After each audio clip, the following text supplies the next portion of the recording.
طولنا عليكم هالمره باسعار اجهزه الجيمنج. البلاي 5 نبدي وياه ب 660 الف دينار. بجيبه والبلاي 5 الجديد نسخه جوست اوف يوتا ب1,050,000 دينار.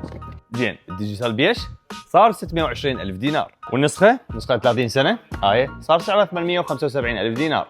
وهسه نجي الاكس بوكس الواحد تيارة سيريس اكس سعره 860 الف دينار، وبالنسبه للنسخه الديجيتال سعره 750 الف دينار، والاكس بوكس سيريس اس ذاكره 512 ايش قد سعره؟ 460. قلت هذه الورقه.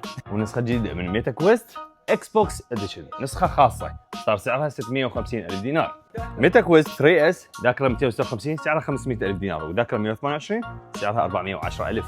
النينتندو سويتش شوفوا هاي ال2 راح يجي بندل ماريو راح يكون سعره 750، واللي راح يجي بدون بندل ماريو سعره 650 الف دينار. شيء اكيد كل الاكسسوارات الخاصه بالنينتندو موجوده عندنا. ونينتندو اسود ابيض جاي يوقع سعره 350 الف دينار. بالاخير كل المنتجات اللي شفتوها بالفيديو تقدرون تطلبوها بالنقد وبالاقساط من تطبيق مسواق.